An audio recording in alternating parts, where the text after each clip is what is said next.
Well, first of all, I want to talk about a recent result from the Hubble Space Telescope. And the Hubble Space Telescope, one of its key projects, one of the projects it was designed to do, was to measure the Hubble constant. And this paper came out just recently, after all these years of it being in action and taking images. A team, including Nobel Prize winner Adam Rees, has re-looked into the Hubble constant, and they've come up with a new number for it, and well, slightly different number. They looked at a whole bunch of galaxies that are fairly nearby, where Hubble can spot what's known as Cepheid variable stars. These are stars that get brighter and fainter and brighter and fainter, and the rate at which they do that tells you how bright they actually are. So if you just compare how bright they look in the sky, well, how bright they look in a Hubble image, you need a telescope like Hubble to see them, but you look in a Hubble Space Telescope image and compare the expected brightness versus what they actually look like, that tells you how far away these galaxies are. And this is what those light curves look like. Each of these little sort of up and down curves, this almost a triangle wave pattern, each of those is a different set of observations of a Cepheid star in each of these galaxies. And you can see they look similar, but they're not all quite the same. Now, what they do is they take local galaxies like the Milky Way, the Large Magellanic Cloud, Andromeda, which is M31, and NGC 4258, and they're able to use geometry to figure out how far away those are. They're able to use sort of local methods, and that starts this distance ladder. And then they're able to use the Cepheids to get the distances to the next set and compare that to the supernovae that are in those. So the type 1a supernova, it's a star that explodes, but they do so at the same brightness generally. They always explode equally bright everywhere in the universe. So again, that's known as the standard candle, and you can figure out how far away that galaxy is and compare it to the Cepheid. So those make kind of a one-to-one line there as well. And then lastly, they're able to go further out and use those type 1a supernovae much further away and compare that to their redshift. And the redshift is a measurement of the expansion of the universe. And that's the number they want to measure. Well, they came up with a number of 73. 73, you say, really? Well, yeah, let's take a look at the plot. What's interesting about this number is the fact that it differs from the same number being determined cosmologically. You can look at the afterglow of the universe, the cosmic microwave background radiation, sort of back ages ago, 13.8 billion years ago, the universe was a big glowing mess, and it was opaque. You couldn't see through it. Well, over time, all that light got stretched out into the microwave background radiation, and you can see certain bright areas, certain dark areas, and depending on that pattern, the physics of the universe as we understand it predicts that the Hubble constant should have a value of like 67. So why are they different? 67.4 is the number they come up with.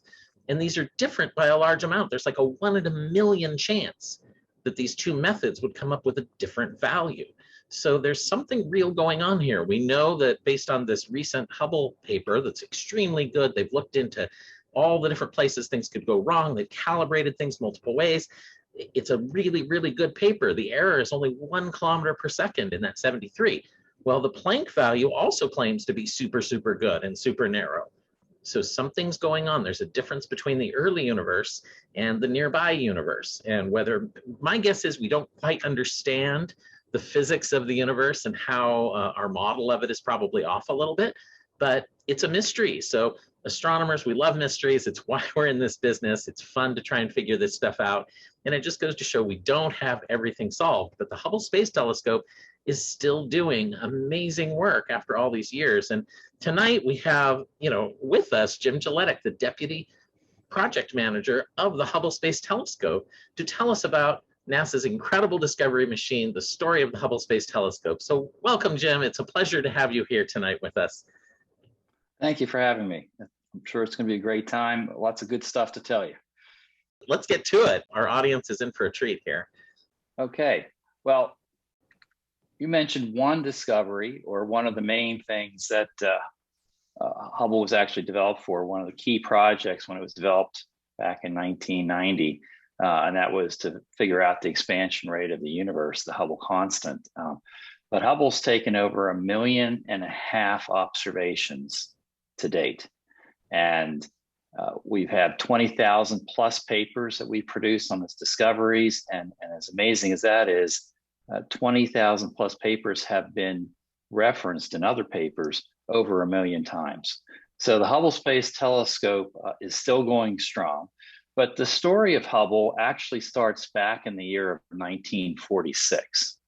And of course, everybody was celebrating the end of World War II at that time, and soldiers were coming home and that. And there wasn't a lot of knowledge about rockets yet. I mean, what people knew were the V-2 rockets that were used by the Germans to bomb Great Britain, and what they saw in movies. However, in 1946, a very mild-mannered professor named Lyman Spitzer, who was at Yale University, he wrote a paper, and it was called The Advantages of an Extraterrestrial Observatory, or a telescope that would be put above the Earth's atmosphere. And he described what the advantages of those were scientifically. But he also made another very profound statement. And the profound statement in his paper was, it's not really, the value of this isn't just to expand our knowledge of what we already know, but it's going to discover these new phenomena that we haven't even yet imagined. And that's what Hubble's been doing. Now, I remind you that this was very early on. This is over a decade before Sputnik, the first satellite, was put into orbit. And it was also a dozen years before Hubble came around. But he would soon leave there and go to Princeton. And before NASA was around, I'm sorry, he would soon leave and go to Princeton, and he would team up with a guy named John Bacall. And he and John Bacall would start to lobby the astronomical community once NASA was formed, and said, hey, we should build this large space telescope. They would also start to lobby Congress. They would team up with somebody known as Nancy Grace Roman. She would be hired by NASA as the first executive woman at NASA. She was hired to start a space astronomy program. And she would lobby the higher ups at NASA, as well as try to get the astronomical community to come to a consensus on what this large space telescope should be. So in 1977, all their efforts came to a head, and President Gerald Ford signed into law what was known as the Large Space Telescope, that would later become the Hubble Space Telescope. So why do you put a telescope in space? Well, there's a bunch of advantages to doing that. First of all, you can see fainter objects. The atmosphere will cause light to kind of dissipate, and so you won't get all the light from a particular object that you're looking at from a telescope on the ground. You can see different wavelengths of light. So, in that particular case, ultraviolet light, for example, gets blocked by the ozone layer. That's a good thing for us on Earth, because that allows us to be able to block some of the cancer-causing light, and helps us in terms of sunburns and stuff, a little prevention of sunburn along with your suntan lotion. But it allows us to see these types of things.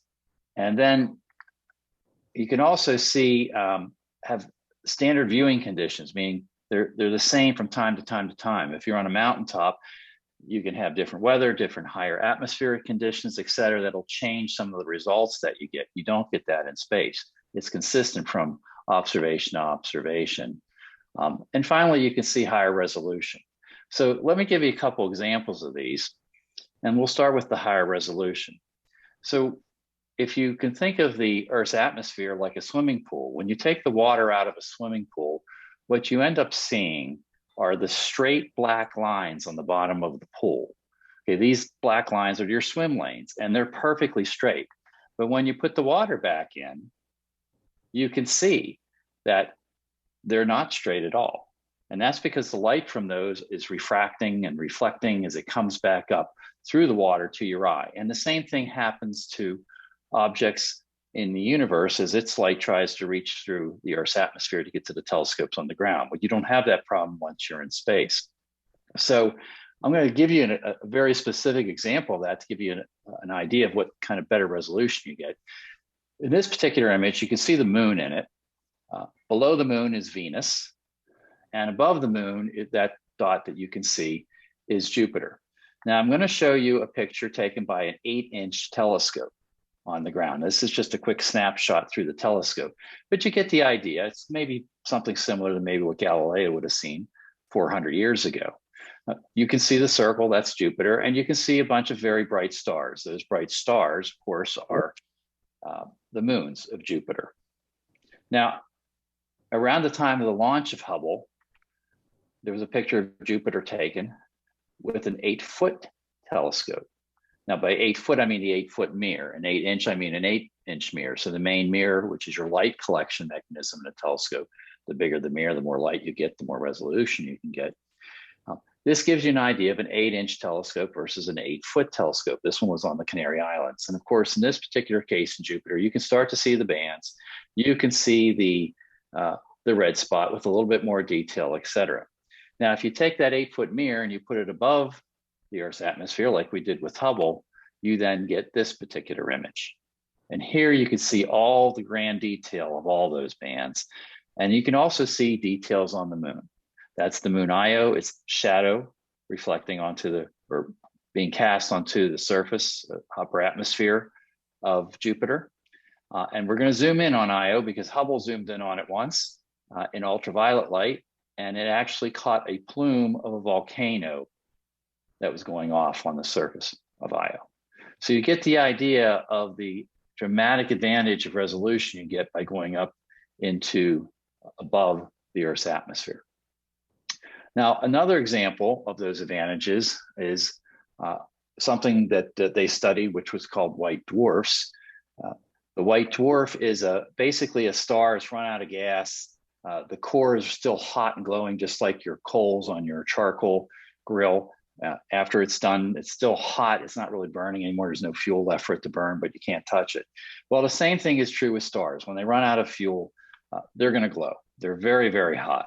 All right. But they're not as bright as all the other stars. And astronomers wanted to understand and see how many of these were in a particular globular cluster. Now, a globular cluster is 100,000 stars all held together by their gravitational force. It's very difficult to see them. This is a ground-based image taken of the globular cluster, Messier 4, right? And then this is Hubble taking a small picture of a particular area.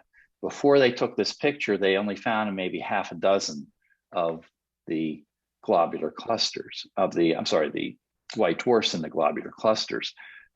The circled objects are the white dwarfs. You can see how faint they are compared to the glowing stars that are still burning around them.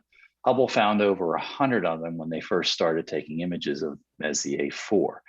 This is equivalent to standing on Earth and seeing a 4-watt night light on the surface of the moon. So this gives you an idea of how you can see fainter objects if you're above the Earth's atmosphere. The other example would be talking about the different wavelengths of light. Here is a picture of the Eagle Nebula, one of the most famous pictures ever taken by Hubble. This one was taken in 2015. The original was taken in 1994. This is a picture of the Eagle Nebula, which is, of course, the gas and dust that's left over of a star that exploded millions of years ago. This picture was taken in visible light, the light that your eye sees. But when you get above the Earth's atmosphere, you can see various wavelengths of infrared light that get blocked out by the atmosphere. So this is the same object, taken with Hubble's infrared camera. You can see that in this image, that there are thousands of stars buried inside these dust clouds and behind the dust cloud that you would never have a clue existed if all you ever did was look at invisible light. This is about 6,700 light years away, and that tower on your left is 5 light years tall, a light year being about 6 trillion miles. So it gives you the idea of the advantage of being above the Earth's atmosphere. So let's talk about Hubble itself for a minute. And I want to do that because how do we take all these pictures? How does Hubble really work? How is it designed to work? The main part of Hubble is what we call the optical telescope assembly. Now, this isn't a set of trusses and mechanical beams and that hold the primary and secondary mirror in place and also holds the instruments in place. The primary mirror is an 8-foot mirror. It's made of ultra low expansion glass, and it's curved. It's a concave shape. The secondary mirror is 12 inches, and it's convex shaped.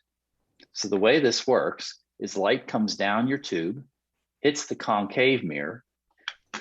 Since it's curved, it forces the light toward a focal point, hits the secondary mirror, pushes it even closer toward a focal point through a hole in the primary mirror. Once it gets to a certain point, we stop it at about the size of a dinner plate, not at an actual focus point, and we pick off the light and take it into various instruments that are below it and to the side of it. From there on, inside the instruments, we have further mirrors that then it bounces off of and takes it to a focal point right in front of the detector. Those instruments, there are 4 of them found on the bottom. They're cameras and spectrographs. Spectrographs take the light and break it into basically a rainbow, and you can find bright lines in that rainbow. And depending on where those bright lines are, it'll tell you a lot of things about an object, what it's made of, if it's moving to you or away from you, how fast it's moving towards you or away from you, temperature, pressure. There's a lot of information in a spectrograph. These 4 instruments each are about the size of a very large refrigerator. They weigh about 800 to 1,000 pounds each. Now, around the outside of Hubble are 4 other instruments that we call radio instruments. The main one is Wide Field Camera 3. It's about the shape of a mini grand piano and weighs about 900 pounds, and it has 2 cameras in it. The camera takes ultraviolet and visible light pictures, and another camera that takes infrared light. Also around that outer side are 3 fine guidance sensors. Okay. These fine guidance sensors are again about the size of or shaped like a mini grand piano or kind of a pizza wedge, and they weigh about 400 pounds each. Now that's how we point Hubble. So if you want to take a picture of something, you have to give me 2 guide stars. You give me a guide star to the bottom of the object you want to take as an example, and maybe one to the right. We pick 2 of those 3 fine guidance sensors. They find those guide stars and they lock on. And those are the devices that can lock on so precisely and make sure that I don't move off those guide stars, that if I was to tape a laser pointer on Hubble, it could shine a laser on a dime and hold it on that dime, not just on the dime, but on the president's head on the dime over 200 miles away for up to 24 hours while I took the picture. So those fine guidance sensors are very precise, and that allows us to get these very, very, very sharp pointing requirements that we need to be able to take a look at objects that are in deep space. Around the center of Hubble are a lot of bay doors. They hold all the electronics that Hubble has and also contain some of the hardware for our point and control system. So by point and control, it's basically how do you turn Hubble? So the fine guidance sensors tell us and make sure that we're locked on and tell us if we're moving off a guide star, but to turn Hubble, to make sure we get to that guide star and make sure we stay locked on those guide stars that are around that picture, that object that we want to take a picture of, we use something called reaction wheels, and they use the one of Newton's law that for every action there's an equal and opposite reaction. So those fine guidance sensors that you see one of the astronauts holding here are big wheels. They're about 2 feet wide. They weigh about 100 pounds each. And if you spin the wheel one way, Hubble's going to spin the other way. We have 4 of those wheels. They're kind of in a pyramid shape pattern on the vehicle, such that I can use any 3 to turn anywhere into space that we'd like to turn. Now we have one other mechanism we use to turn Hubble, and that's something called magnetic torquer bars. On the outside of Hubble, there are 4 bars. They're about 8 feet long, 3 inches wide, and they have metal coils in them. And when you fire up those metal coils with electricity, they become magnets, and they use the Earth's magnetic field to pull or push your Hubble in one direction or another. We also have solar arrays that produce about 5,000 watts of electricity. They're coupled with batteries that are inside so that we can power Hubble when it goes into the shadow of the Earth. We also have high gain antennas that allow us to communicate to communication satellites that are about 22,000 miles above Hubble. So we beam the images up to the communication satellites. They beam them down to White Sands, New Mexico, where there's a ground station, and then over to the Goddard Space Flight Center. And then we take those, make sure the data is all together, and push that up to the Space Telescope Science Institute in Baltimore, Maryland. And that's where the images then get further processed. And we also have an aperture door. So if we point too close to the sun by accident, the aperture door will close. I'm happy to say that in over 30 years of operations, that has never closed for that reason. There's one other major design to Hubble, which is why we're still here operating Hubble today, and that's servicing missions and servicing design. So how do you design a spacecraft to be maintained in space by astronauts? There are a bunch of things that are on Hubble that are very unique. We have these dishes that you see here on Hubble. One of them is connected to the robotic arm, and that's the exact purpose of them. The robotic arm can pick either of these two dishes, go up to them, and connect up to it to grab Hubble out of space and put it in the cargo bay of the space shuttle. Once in the cargo bay, there are connectors on the bottom, so we can have an umbilical cord connect us to the shuttle so that we can get power and communicate with Hubble through the shuttle's systems instead of through its own, because we've shut down some of those systems for various reasons while we're doing the maintenance of it. Along Hubble, you'll see yellow handrails. You can see them circling the bottom and one running up the left side of the bottom. Those are there for the astronauts to be able to grab onto and tether onto if they need to get to a particular part of the spacecraft. And finally, we also build things with special connectors, and these are big connectors. You can see all these connectors next to the astronaut's left hand on the hardware there on Hubble. They're very large round connectors. Lots of them have little wing nuts on them so that they can actually grab them easier to turn them, to connect them or disconnect them. And when it's difficult for whatever reason, maybe there's too many close to each other, we then create special tools for them to use. So again, why do we do all this servicing? Why do we create Hubble to do this?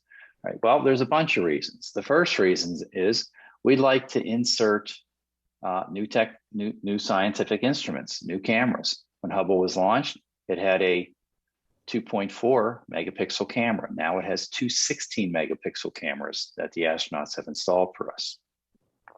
We also want to take advantage of new technology. When Hubble was launched, we had tape recorders on board. That's how we recorded all the images, all the engineering data, all the science. We've replaced those now with units about the same size, but they're equivalent to your USB sticks.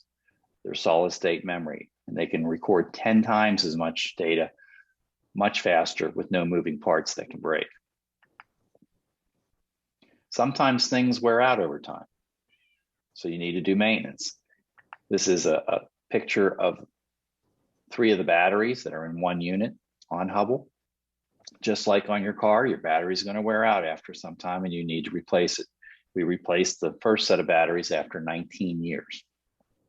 And so we're happy to say that the new batteries are still running very strong and giving us all the power that we need. And finally, you can correct problematic hardware. So the most famous thing of problematic hardware that people are aware of is something that happened to us at the very beginning known as spherical aberration. So let me kind of explain that to you. And I'm going to use, instead of mirrors, lenses, because it's a little easier to draw the lines and make you see the light pattern. If you have a lens and you have light coming in, you want that lens to be curved just right so that all the waves, all the light rays will come to a single focal point. But in spherical aberration situations like Hubble had, you're off by just a little bit of that curvature. And therefore, the light comes to multiple focus points. And that gives you blurred images. And that's what happened to Hubble. This is a picture of the core of Galaxy M100. You can see that it's very blurry. And that was because that the outside portions of Hubble weren't curved enough. It was off by 1/50th the width of a human hair. But that was enough to give us images that weren't very good. So that was pretty bad. We launched and we realized that all our images were going to be blurred. The public was mad. Congress was mad. Astronomers were mad, rightly so. The press had a field day with us. And then, of course, we were the butt of jokes and comic strips and late night television. Now, on top of all this, NASA had a lot of other problems back then in 1990. We had come off the Challenger disaster where the Space Shuttle Challenger had exploded shortly after launch, and we had lost all 7 astronauts. The shuttles were down again right before our launch in 1990 due to hydrogen leaks and other delays. They weren't hitting the 40-some launches a year that they had promised. So they were in trouble for that. NASA was also in trouble because the Galileo probe that was launched to go to Jupiter, the high gain antenna didn't deploy. So that meant that, it would have an impact on the science that they would be able to return to us once it got to Jupiter. And now you're sitting here with a almost, $1.5 to $2 billion telescope that's giving you blurred images. So a particular gentleman known as Ed Weiler, okay, he was the program scientist. He kind of reflected on this, and just so that you know, the talk in the hallways at the time was that NASA is going to cease to exist unless we figure out how to fix this problem. It's not going to exist as we know it today. It's like NASA's lost its way. So Ed Weiler was a no-nonsense kind of guy. He had been the program scientist for Hubble for years. He was hired by Nancy Grace Roman. And he had a quote. And he basically said, whether we like it or not, this program is going to go down the history books. And we have to decide whether our grandchildren are going to read about it as a national disaster or a great American comeback. So the engineers put their heads together and they came up with what they felt was a solution. They figured out exactly how miscurved the mirror was. And so they came up with an idea for putting in what we'll call a pseudo instrument known as CoStar. Now that pseudo instrument, I call it pseudo because there was no camera or spectrograph or any other kind of scientific instrument into it. That little black triangle on the top corner there is actually where a robotic arm came out. And in that robotic arm, and this is a picture of it, you have these fingers that come out of the robotic arm. And on the ends of the fingers are little nickel-sized mirrors. They would intercept the light that came down, reflect off of the mirrors on the bottom, reflect off then the mirrors on the top, and go into each of the instruments. Those particular mirrors were curved to be corrective lenses, basically, and correct for the spherical aberration. We also installed another camera, which replaced the original workhorse camera. This camera is known as Wide-Field Planetary Camera 2, and it had the corrective mirrors embedded inside of it, so it didn't need the use of this arm. So once they installed this arm and deployed it, once they installed the new cameras, the first pictures came back. If you recall, I showed you this was the picture of the core of M100, the Galaxy M100 before with spherical aberration, and this was the picture of it after spherical aberration. Everything was perfectly in focus. After that, there was no stopping Hubble, and the discoveries just started to flow. In all, we had 5 servicing missions over time, where we did all kinds of stuff, repaired instruments, replaced broken parts, enhanced other technology such as computers and that. It's because of these servicing missions, without any question, that we're still in business today. So that gives you a little history of Hubble and how it's designed and how we've maintained it over the years. What I'd like to do now is just talk to you just briefly a little bit about the science behind Hubble. What are some of the big things, that Hubble has done over its 3 decades of operations? Well, the first thing it does is it studied stars, and specifically stellar nurseries. And in many of the nebulas that you see pictures of, there's often new star birth that comes out of the death of stars.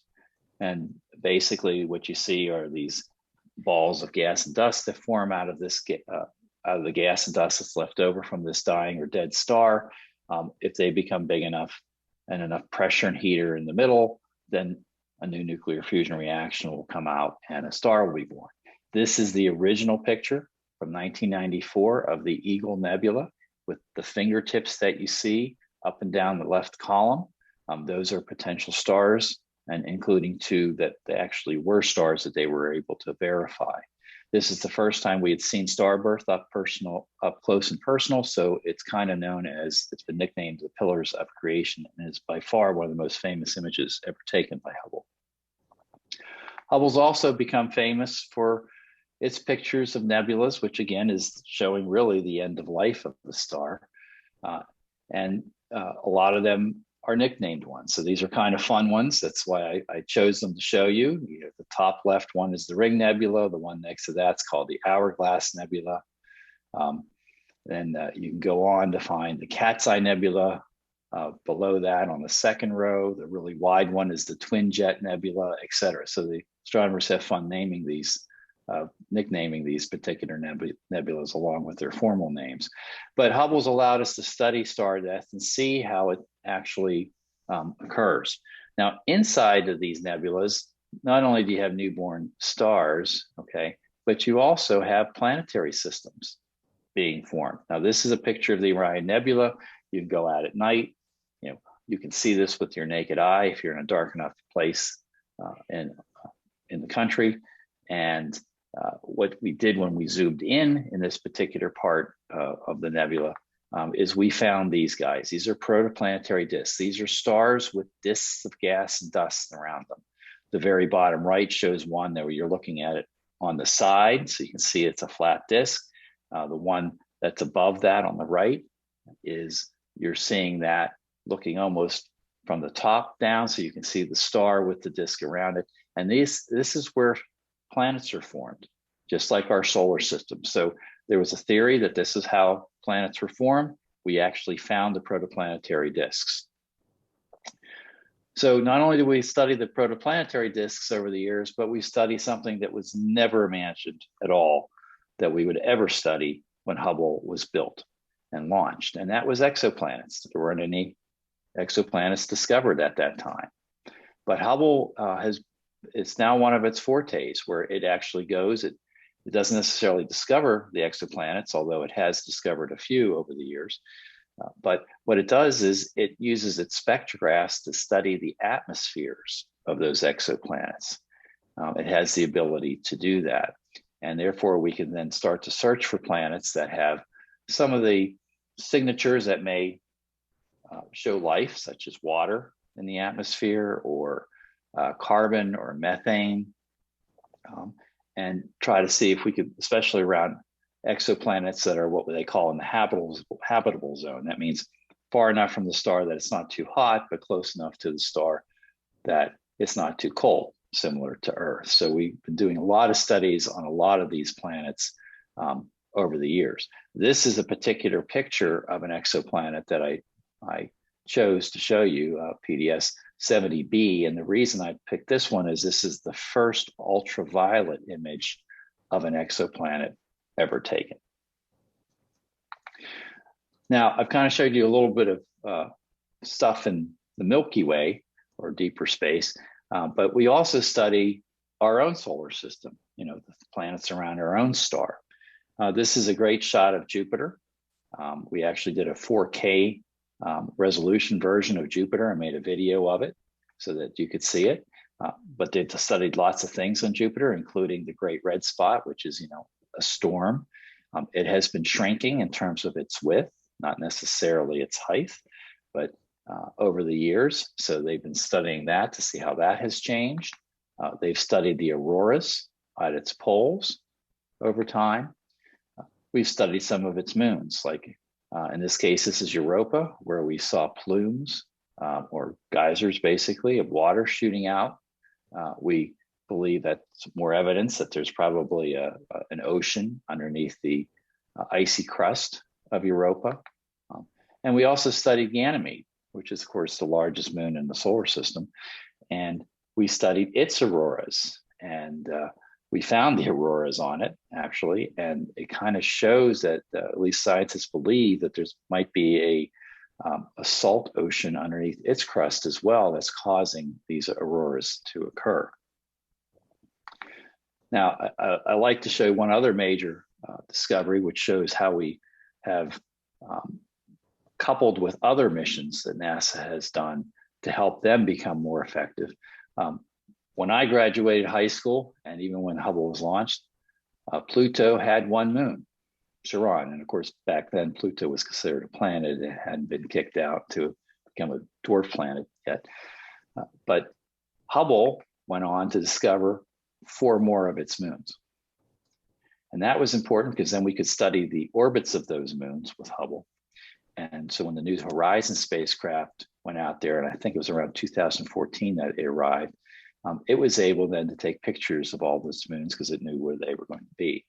Hubble would then go on to explore the Kuiper Belt in that area so that the New Horizons could actually find an object, which we did find for it, that it could then change its course just slightly so that it could intercept it and then take pictures of a Kuiper Belt object that's even deeper in space than Pluto is.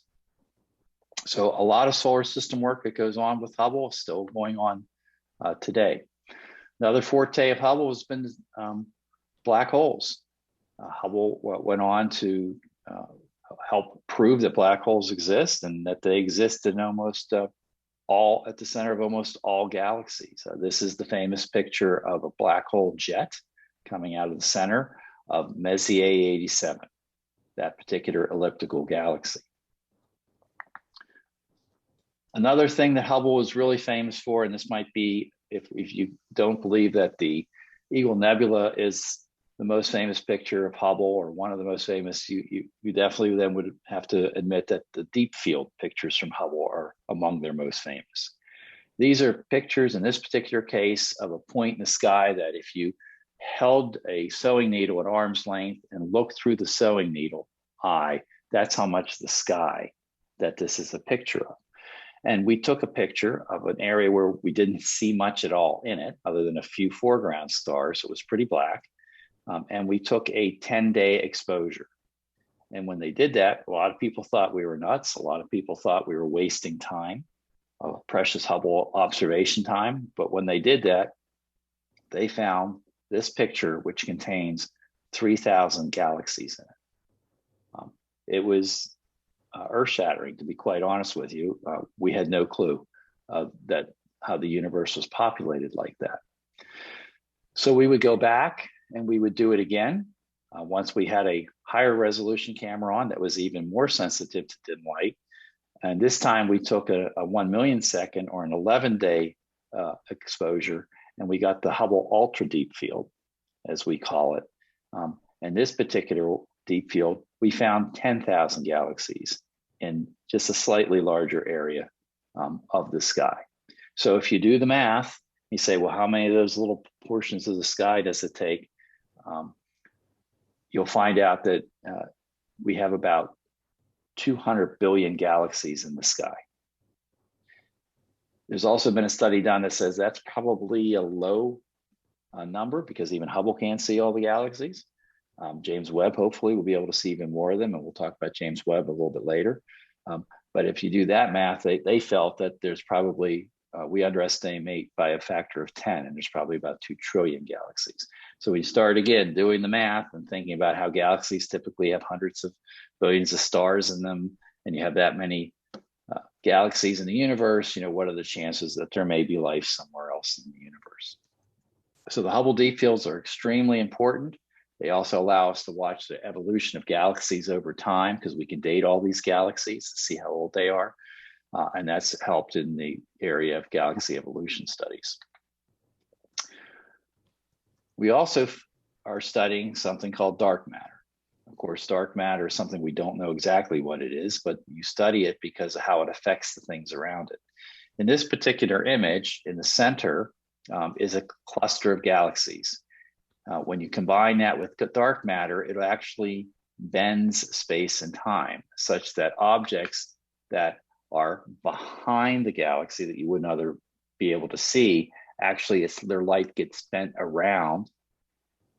It gets magnified and brightened so you can see that galaxy multiple times. And in this particular image, and I'm going to use a laser pointer here for 1 second. In this particular image, you can see this blue galaxy here here, there's another one here, there's another one here, and there's another one here. This is a galaxy that is 5 billion light years behind the galaxy cluster you see in the center, which is 5 billion light years from Earth and Hubble. We would never see that blue galaxy if it wasn't for a gravitational lensing effect that happens. This is nature's way of creating a telescope for us that we look into with our telescopes to see even further in space. So that galaxy, it allows us to see it. It allows us to see it magnified more than we could ever magnified, even if those galaxy clusters weren't in the way, and it allows us to study things. The important thing too, though, for dark matter is it allows us to do models and map where we believe the dark matter is to help better understand it and make models to understand when we see these different curves like this of galaxies that have been gravitationally lensed, we can get an idea where dark matter is located and where it's not. So Hubble's been big on the field of dark matter. And finally, of course, Hubble's been big on another kind of dark things, and specifically dark energy. We all know that we've known for a long time that the universe is expanding. That means everything's kind of moving away from each other. What we didn't realize was that expansion rate is accelerating. That was a surprise to us. And that was one of those things that Adam Rees discovered that David talked about his most recent work earlier during this particular show. This particular discovery then, dark energy, something has to be causing that acceleration. And so the discovery that rate is accelerating won three scientists the Nobel Prize, including Adam Rees, who's located there on the bottom. He's the leftmost of those three, and here he is getting his Nobel Prize for using both ground-based and Hubble data to make that determination. So Hubble's been, very, very much alive in all kinds of fields of astronomy. There's probably no field of astronomy that Hubble hasn't contributed to over the 30 years.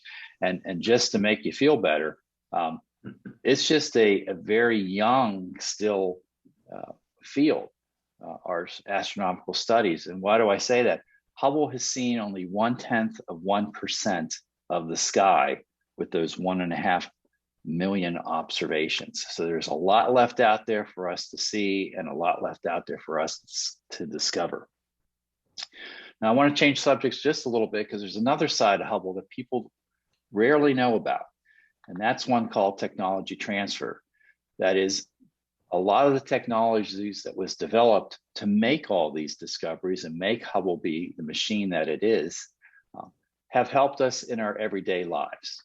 For example, when you get arthroscopic surgery, they put a camera, let's just say you have it in your knee, they'll put a camera in your knee and they'll be able to look at the area that they're performing the surgery on.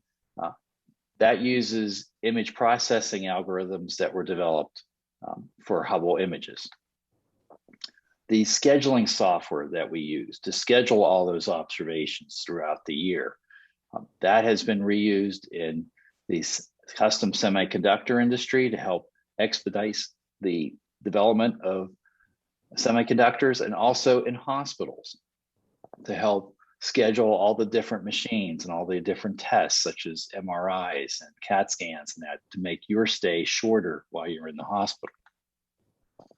The software that manages the overall processing of the images was reused by one company to help map the human genome.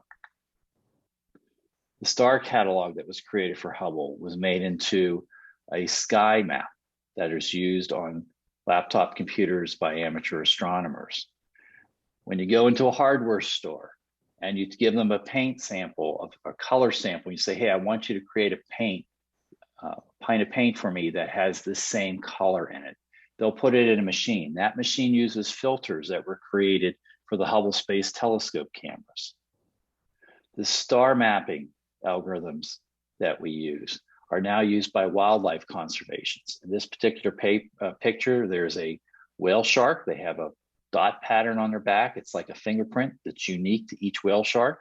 All you need to do is take a picture and you can tell whether you've seen that whale shark before by using the star mapping algorithms. Our ultraviolet detectors are now used in mammography equipment in the fight against breast cancer. Our infrared detectors are used to help read ancient scrolls, including the Dead Sea Scrolls.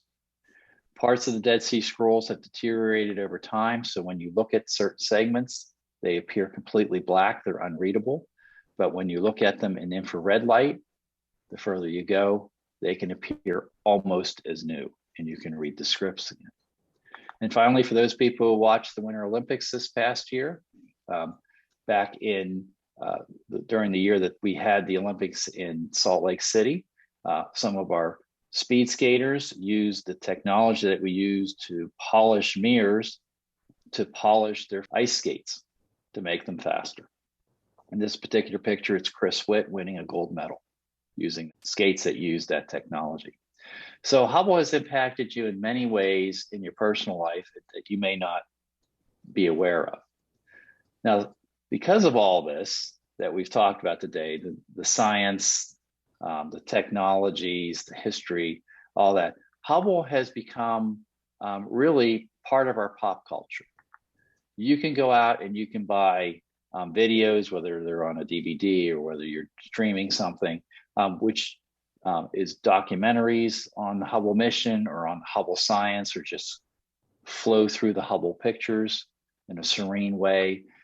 There are dozens and dozens and dozens of books that have been created on Hubble from by astronauts, by scientists, coffee table books of the images.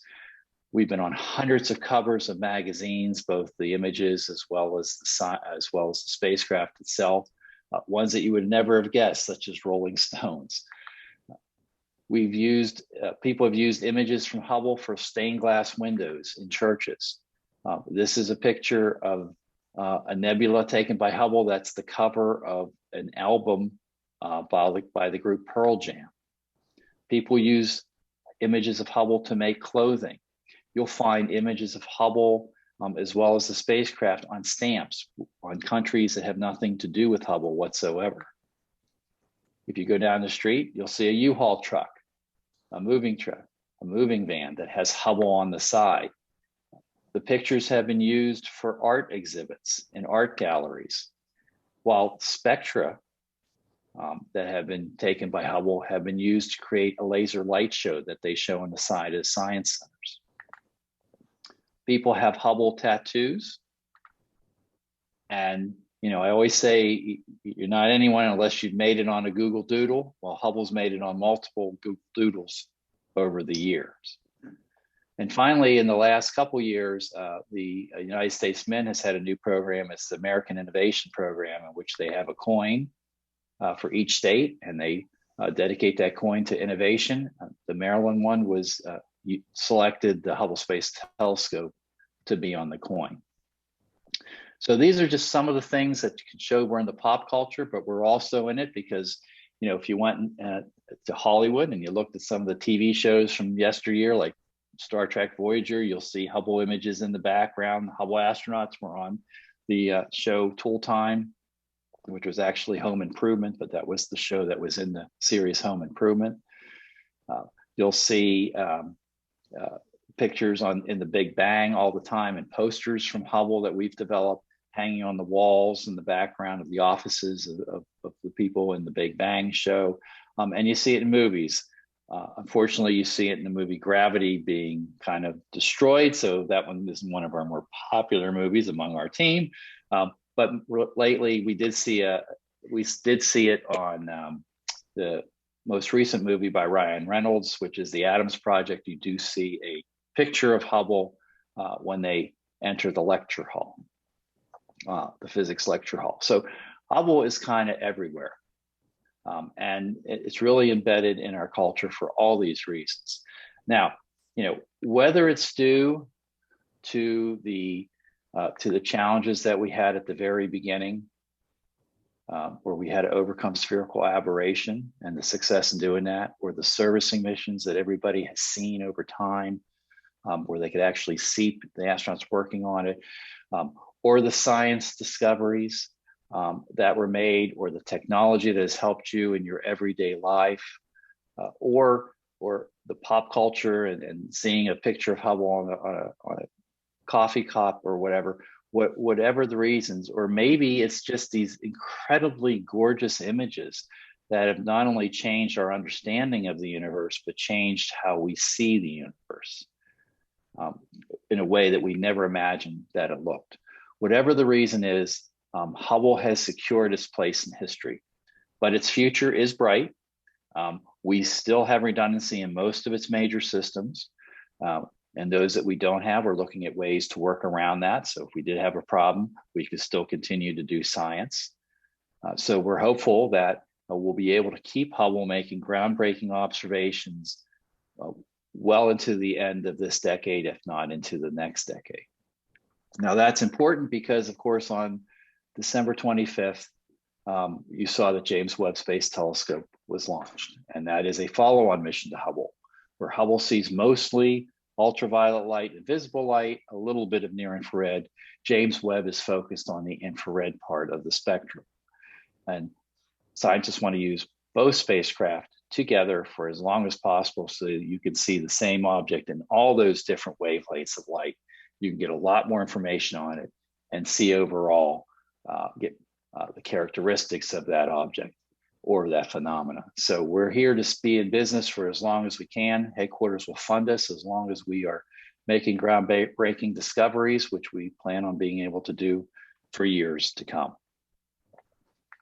So since Hubble's continuing its mission, if you like to follow us, I suggest you follow us online at nasa.gov/Hubble, or you can follow us on our social media at NASA Hubble and find out about the latest discoveries as they come out. So thank you for having me. Well, you're very welcome. Thank you for that wonderful overview of the Hubble Space Telescope. It's easy for us to take for granted what Hubble has brought us over these decades, and seeing it all in one place, all at one time is really quite amazing.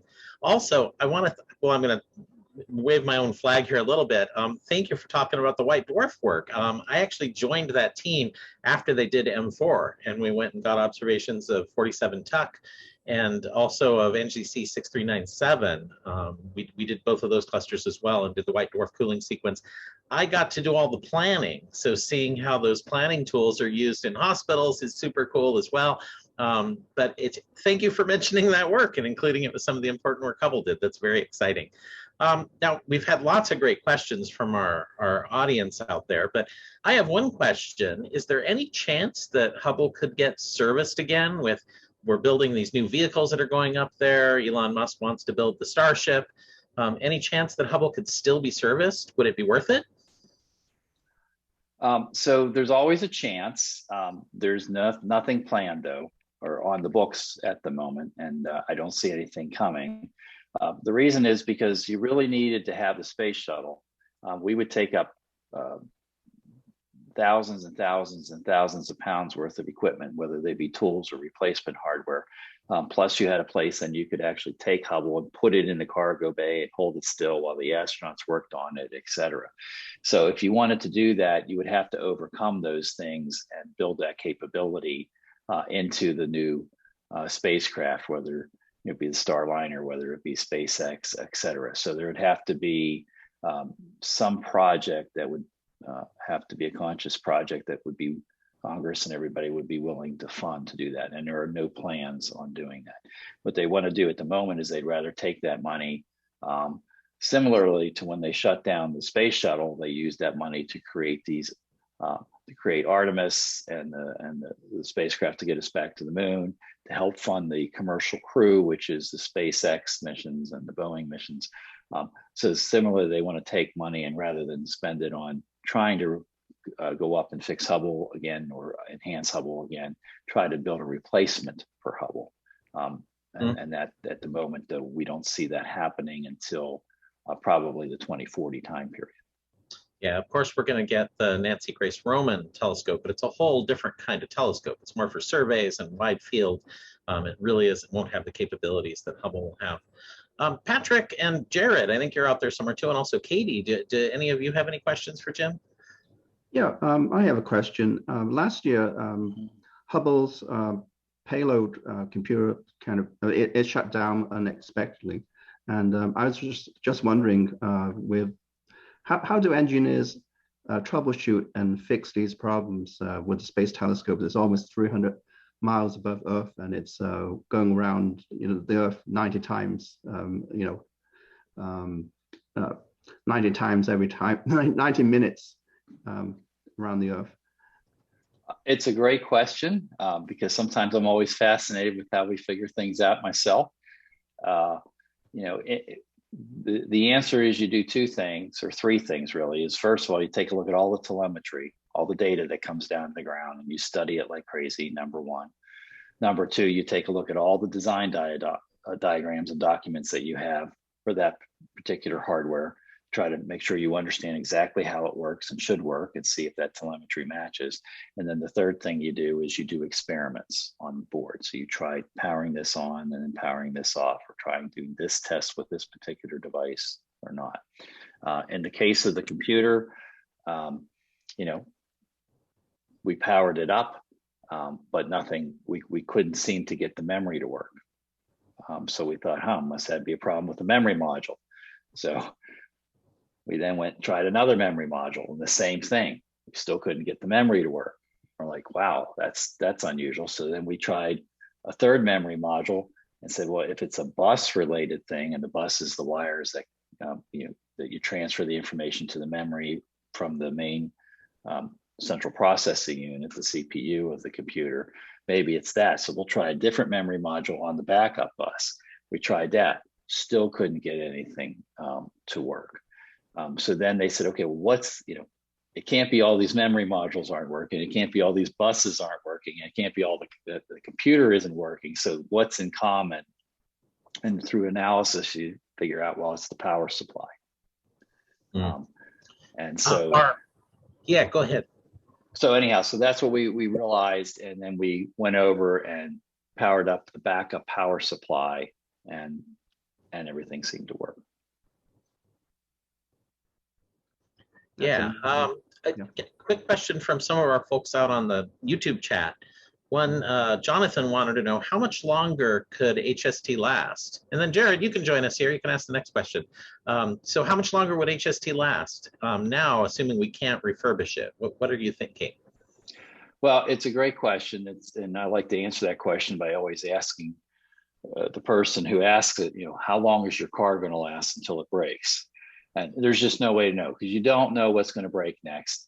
You can do some statistical analysis, which we have done in the past, and we continue to do, to try to figure out what's the things we have to worry about the most. But you don't really know. You're in a harsh environment of space with a lot of radiation, with a lot of heat, a lot of cold, etc. So our best guess is that, because we have the redundancy that we have, that we'll probably be able to make it to the end of this decade, if not longer. Okay. Another question. Well, Jared, you popped in here, and everybody welcome Jared, who's going to be talking about out to launch with us. But what question do you have for Jim? Yeah, being a hardware guy myself, Hubble's been amazing, because with the ability of the shuttle to bring hardware from Hubble back and get that to analyze it, it's helped out a lot in the materials development and some other things with developing electronics and other systems. So I was wondering, what are some of the lessons from Hubble that have been learned that are going to be incorporated into the design of future space telescopes? Well, one of them you see on James Webb, and that is you don't want to have spherical aberration. And if you do, how are you going to fix it? So James Webb has all kinds of actuators behind all the mirror segments. So, you can tilt each of those mirror segments and move them around. And not only that, if I'm correct, I believe they have one in the middle that you can actually deform the mirror surface, which we could not do on Hubble. So that's the easy one, I would say. I think there's redundancy. I think there's easier ways that technology allows you to do things. So in Hubble's case, because of the computers, and remember, we launched with a computer that had 72K of memory. We now have the main computer has been upgraded in 1999 by the scientists, and it now has 2 megabytes of memory in it, right? So we're more, so we were more limited on what we could do with the computer. So we're time-based. So every information we give them, we give them a plan, it's time-based. So at this time do this, this time do this, at this time do this, at this time do this. James Webb doesn't do that. I believe they're event-based. It says, hey, the next thing you want to do is do this, and however long it takes you, make sure you get that working, and then do the next step, and however long it takes you. And it can figure that out because it has the extra power to be able to do that kind of thinking and computations. So I think that's a lot of it. There was another interesting thing done, and it may not be as applicable to telescopes, although it is that the Johnson Space Center, when we brought back Wide Field Planetary Camera 2, took the radiator panel that was exposed to space and basically cored out all the areas that had micrometeorites. So if you looked at it now, it looks like a piece of Swiss cheese because of all these holes that were in it, because they wanted to understand what was hitting Hubble. And that camera flew for 19 years. I'm sorry, for 16 years. What hits it, what's the impact when it hits it, and learn as much as they can so they could do those types of things for other spacecraft and human spacecraft for the moon and Mars, and that to learn how to protect the spacecraft and its inhabitants as much as possible. So is that one of the reasons why they're planning on deorbiting Hubble rather than just leaving it in a parking orbit? We had another viewer, Dave, wanted to know, why not just leave it in a parking orbit and then go service it when we get around to it? It would just be too damaged, or what's the reason we don't do that? So that is an excellent question. It's a great question. The problem for Hubble is it has no thrusters. So the only way that you could raise it in orbit or lower it or change its orbit was with the space shuttle. So when we went up there for the servicing missions, on several of them at the end, we had it raise the orbit of Hubble higher again before it released it. The problem for Hubble is that if it re-enters, because it has no thrusters, if it just re-enters somewhere and you don't know where, not all of Hubble's going to burn up in re-entry. Parts are made of titanium. That huge mirror may not completely burn up. It's made of glass. So there's a statistical probability that it could do damage if it comes over a populated area. It could do damage or maybe even hurt somebody. So we have the requirement. And on the last servicing mission, we put a little docking ring on the bottom of Hubble. We have the requirement that we have to attach a propulsion module to it so that we can do a controlled, either one of two things: a controlled reentry into the South Pacific where it's not populated and no damage would be done if anything didn't burn up, or raise it into a higher parking orbit, like 2,000 kilometers up. Right now, Hubble's about 540 kilometers up. That decision has not been made. Where it's not predicted that Hubble would re-enter until the mid to late 2030s at the earliest.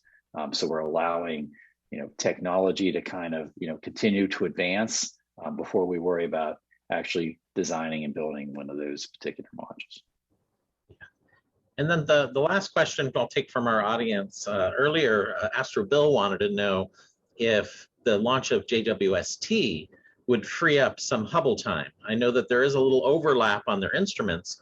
Will astronomers all be applying for JWST time, and will Hubble focus on just the visible where it doesn't overlap, or how will that affect observations for Hubble? Well, it probably will affect in terms of, if you have a choice to use JWST or HST, JWST will give you a higher resolution because it has a bigger mirror. And when you hit those longer wavelengths, which is what infrared light is, it's longer than the visible and ultraviolet, you need a bigger mirror. It's something called diffraction limited to get that higher resolution. So they probably will do that. I don't think it's, it'll free up time, but remember, Hubble is oversubscribed. So every year when we go out with a call for proposals, for every 5 that get submitted, 1 gets selected. because and it's not because the other 4 or 5 or however many it is aren't good proposals. There's just not enough hours in the day to take the picture. So, so if it helps Hubble, that's great.